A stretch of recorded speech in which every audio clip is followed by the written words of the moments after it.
탐정의 눈으로 사건을 들여다봅니다. 탐정 손수호.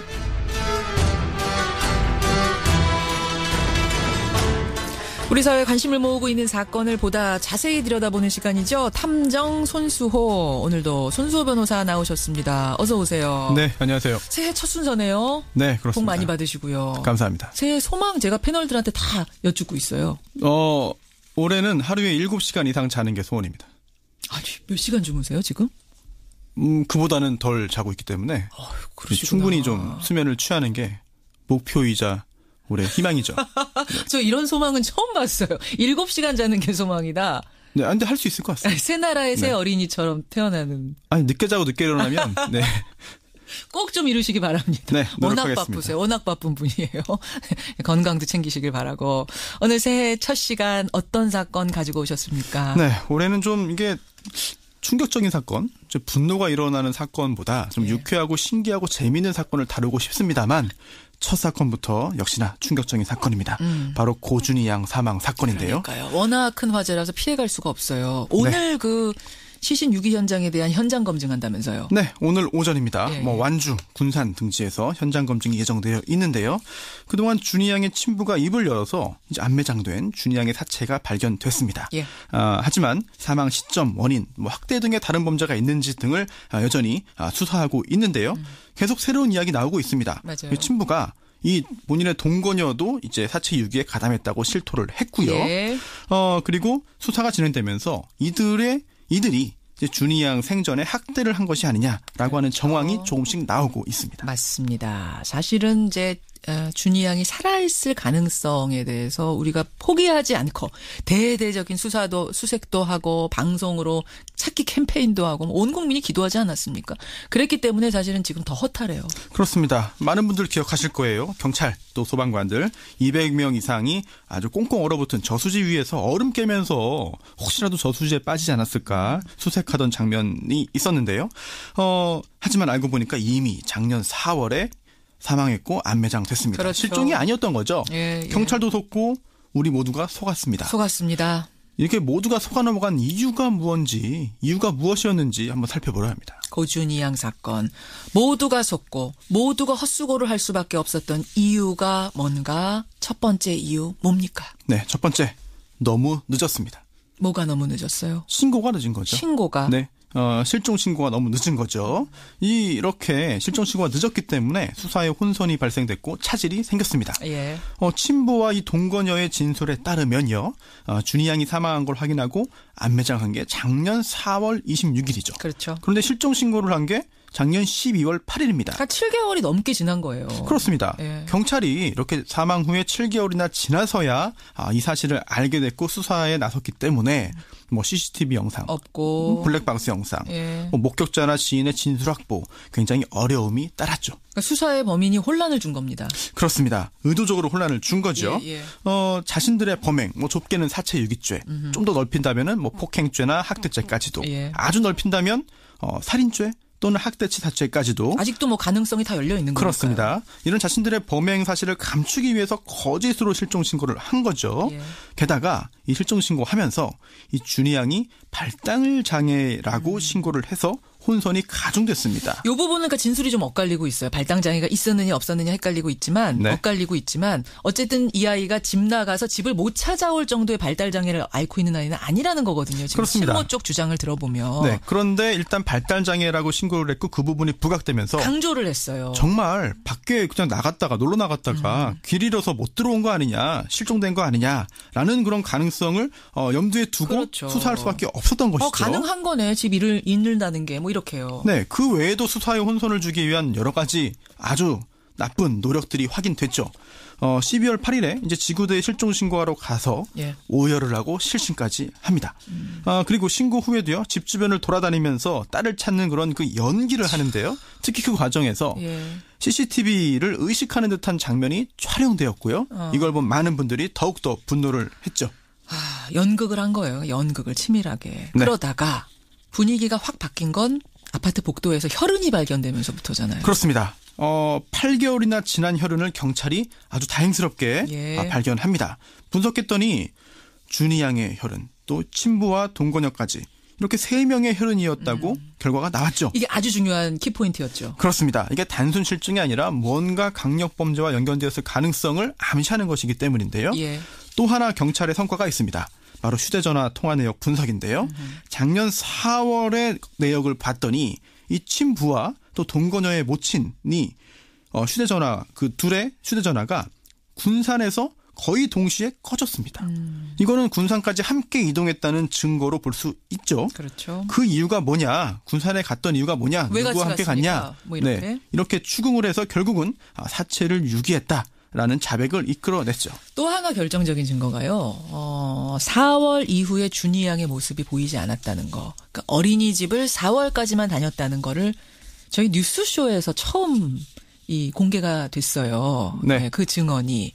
그렇습니다. 이게 아주 또 중요했죠. 11월까지도 봤다는 제보가 있었지만 예. 그 제보한 주민이 번복하기도 했고요. 예. 실제 실종 시점이 언제인지가 굉장히 중요한 사항이었는데 이제 4월을 처음 보도한 그 내용이 굉장히 중요한 단서를 제공했죠. 뉴스쇼 보도, 그러니까 저희가 보도한 이후에도 뭐가 있었냐면은 11월에 봤다는 주민, 8월에 봤다는 주민 막 이런 보도는 있었는데 결국 그건 네. 다 틀린 거였어요. 그렇습니다. 이제 사실관계 파악에 큰 도움을 준 기사로 평가할 수 있겠습니다. 근데 손 탐정님, 저는 네. 이제 사실 내내 궁금했던 게 뭐냐면 야산에 묻어놓고 8개월 동안 안 들킨 거잖아요. 네. 근데 왜 갑자기 8개월이 지나서 실종 신고를 할 생각을 했을까? 아이가 뭐 당장 그 다음 해에 학교 가야 되는 것도 아닌데 취약 네. 통지서 나오는 것도 아닌데 왜 8개월 지나서 실종 신고했을까? 그 부분을 궁금해하시는 분들 굉장히 많습니다. 예. 그리고 앞으로 수사, 또 재판이 끝나면 확실하게 확인할 수 있겠습니다만 이렇게 짐작할 수 있을 것 같습니다. 어떻게요? 이미 이제 그 친부와 친모는 이혼 소송 중이었고 예. 또 동거녀와 동거하고 있었지만 작년 11월에 이 친부와 동거녀가 결별했습니다. 그러니까 제가 여러 번 설명해서 여러분 이제 아실 거예요. 친부와 친모 이혼 소송 중에 동거녀 집에서 아이가 살았던 건데 네. 동거녀하고 아빠가 또 헤어지려고 별거하고 있는 중이었던 거잖아요. 네, 그렇습니다. 네. 그런 상황이다 보니까 정말 이제 준이의 친모가 혹시 준이를 찾지 않을까. 그런데 이미 준이는 사망했기 때문에 사망한 사실을 들키면 안 되고 감춰야 되는데 그렇죠. 그러한 방법이 뭐가 있을까? 네. 정말 이게 사망 사실을 드러내지 않기 위해서 실종된 것으로 감추는 게 어떻겠느냐 또는 본인들의 범죄 사실을 털어내기 위한 그런 수단으로 마지막 단계로 이제 위험을 감수하고서라도 실종 신고를 이제 결행한 게 아닌가 이렇게 짐작됩니다. 우리 동거가 이제 끝나는 건데 끝나는 네. 시점에서 이 아이의 문제를 털고 가야 되는 거예요. 친모가 네. 또 찾으러 올 텐데 이런 생각을 하게 돼. 이제야 좀 수수께끼가 풀리네요. 자, 온 국민이 헛수고를 하게 된 두 번째 이유 뭡니까? 복잡한 관계들이 작용했습니다. 복잡한 관계. 조금 전에도 설명했어요. 복잡한 관계. 네, 가족 관계가 상당히 복잡하죠. 예. 준이에게는 2명의 오빠가 있습니다. 친오빠 2명? 네, 2명 오빠가 있었는데 이게 친부와 친모가 이제 이혼 소송하면서 갈라서는 과정이죠. 이제 친모가 오빠 둘, 또 친부가 준이 이렇게 각각 나눠서 기르던 중이었습니다. 예. 그런데 이제 이혼 소송이 진행되는 중인 그런 상황이었고요. 또 준이는요. 이렇게 친부뿐 아니라 이제 친부의 동거녀와도 함께 생활을 할 수밖에 없었죠. 예. 그런데 이 동거녀와 전 남편 사이에서 태어난 의붓 오빠가 한 명 있습니다. 또 이게 준이와 이 의붓 오빠 사이에 다툼이 잦았고요. 그래요. 이게 친부와 동거녀의 갈등 원인이 또 되고 말았거든요. 결국 준이는 친부도 아니고 동거녀도 아니고 동거녀의 모친, 참 이게 긴데요. 의붓 외할머니에게 맡겨줘서 키우게 된 건데요. 이게 따뜻한 보살의 뱀을 받지 못했습니다. 아빠도 아니고 아빠의 동거녀도 아니고 아빠의 동거녀의 어머니한테 맡겨진 거잖아요. 준이가. 그렇습니다. 복잡한 과정. 그러니까 이제 얼마나 힘들었을지 상상이 되는데 네. 이 부분이 왜 우리가 헛수고를 하게 된 이유입니까? 왜 헷갈려지게 된 이유예요? 네, 이제 복잡한 가정사가 사건을 복잡하게 만든 건데 이게 상황이 매우 복잡하다 보니까요. 그럴 수 있겠구나. 그럴 가능성도 있겠구나라고 생각을 하게 된 겁니다. 아이가 안 보인 지 20일 만에 실종 신고했다. 예. 이게 상식적이지 않잖아요. 상식적이지 않죠. 그런데도 혹시 그럴 수 있겠구나. 워낙 복잡한 집안이니까 네. 막 아이가 여기로 갔다 저기로 갔다 동건이한테 갔다 동건이 어머니한테 갔다 왔다 갔다 하는 아이니까 그 과정에서 이럴 수도 있었겠구나. 실종될 수도 있었겠구나라고 착각하게 된 거예요. 우리가. 네. 또 동거녀가 이런 말을 했죠. 친부가 데려간 줄 알았는데 네. 나중에 보니까 아니었다. 그래서 실종 신고했다. 또 반대로 친부 입장에서는 동거녀가 잘 데리고 있는 줄 알았다. 이런 말도 사실은 이제 생각하면은 지금 보면은 참 말도 안 되는 일이지만 맞아요. 그 당시는 정말 그럴 수도 있겠구나라고 예. 생각하게 만든 거죠. 그래, 아주 결정적인 이유 중에 하나네요. 그 부분도. 모두가 헛수고를 할 수밖에 없었던 세 번째 이유는 뭡니까? 관리 체계의 허점입니다. 관리 체계요. 무슨 관리 체계요?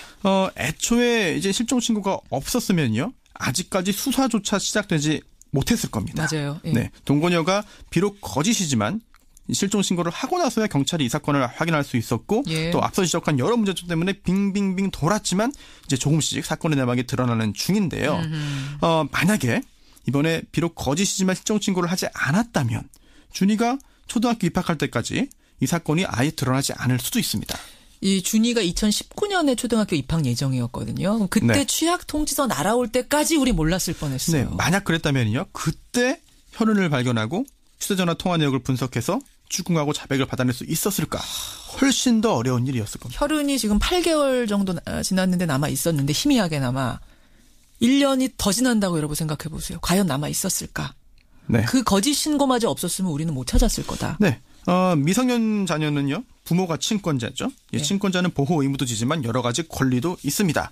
특히나 뭐 징계권이나 뭐 거소지정권 등이 있기 때문에 절대적인 영향력을 미치죠. 맞아요. 게다가 학교도 가지 않은 미취학 아동은요. 예. 학교 차원의 관리에서도 벗어나 있습니다. 예. 그렇기 때문에 부모가 제대로 관리하지 않으면 이게 아이가 살아있는지조차도 파악되지 않을 수가 있습니다. 맞아요. 그러다 보니까 주변에 적극적인 관심과 신고가 필요한데 이제 우리나라에 아직까지 그런 그 관념상 남의 집 일에 간섭하는 걸 꺼립니다. 바로 그거죠. 네. 그렇기 때문에 이게 문제가 있고 학대 정황이나 이런 것들이 있는데도 예. 드러나지 않는 경우가 있는 거죠. 아유, 저 집에서 벌어지는 시끄러운 일을 왜 내가 신고해? 그랬다가 안 좋은 소리 들을까? 걱정해서. 네. 근데 여기서 지금 소름 끼치는 게 뭐냐면은 친부하고 계모 네. 이런 일이 벌어지는 와중에도 아이 묻고 온 그 다음 날도 SNS를 하면서 이웃하고는 잘 지냈다면서요. 그렇습니다. 이 부분이 분노를 더 크게 만들었죠. 이제 친부 같은 경우에는 동네 사람은 잘 도와줬고요. 특히나 출퇴근용 오토바이에 동네 이장 스티커도 붙이고 다녔다고 합니다. 뭐 다 아시다시피 준이 사망 전으로 SNS에 여러 가지 그런 자신의 취미 생활도 올리고 했죠. 예. 동거녀 역시 마찬가지입니다. 친환경 재료를 사용해서 인기가 좋았던 김밥집을 운영했는데 주변에 아들 하나 키우는데 아토피를 앓고 있다. 그래서 나는 좋은 재료를 쓴다라고 말을 했습니다. 예. 하지만 본인이 키우던 이제 본인이 관리하던 어떤 준이에 대해서는 제대로 된 관리를 전혀 하지 않았고요. 지난 1월부터는 약도 안 줬다면서요. 그렇습니다. 갑상선 기능 저하증 앓고 있는데도. 마치 준이가 살아있는 것처럼 연기를 하면서도 정말 그에 대한 건 책임은 아이고. 전혀 하지 않은 거죠. 참 가슴 아픈 사건입니다. 손탐정의 마지막 한마디 뭡니까? 가슴으로는 슬퍼하되 머리로는 냉정해야 할 것 같습니다. 뭘 냉정해야 됩니까? 무슨 말씀이세요? 이 사건의 본질은 이제 친부 등의 어떤 비인간성 그리고 범죄입니다. 예. 그에 대해서 진상을 밝히고 철저하게 책임 추궁을 해야 됩니다. 뭐 질타나 비난을 아낄 필요가 없습니다. 예. 하지만 거기서 그치면 안 되고요. 이번 사건 등을 비롯해서 여러 아동 학대 정황이 있는 사건들의 경우에 그동안 분노만 했지 여러 가지 그런 개선책까지 연결되지는 못한 것 같아요. 맞아요. 그래서 이 준이가 갑상선 기능 저하증을 알았는데요. 지속적인 치료나 처방이 필요한 상황이었습니다. 예. 그랬는데 갑자기 병원 방문이 뜸해지거나 아니면 뭐 처방을 받지 않는다라고 하면은 자동적으로 수사기관에 통보되는 시스템을 마련해 보거나 그런 시스템. 아니면 이혼 소송 중인 부모가 자녀를 각각 나눠서 키울 때는 법원 차원에서 직접적으로 나서서 지속적인 확인을 하는 제도를 만들거나 전화 한 통화 확인이라도 좀. 네. 이런 지혜나 아이디어를 모으면 이번에는 조금이라도 효과적인 대책이 나오지 않을까 생각되고요. 함께 고민하고 바꿔나가야 될 것 같습니다. 이 뒷부분이 제일 중요하네요. 예. 그냥 울고 끝내지 말자. 새겨야겠습니다. 손소탐정 손소 변호사 수고하셨습니다. 네. 감사합니다.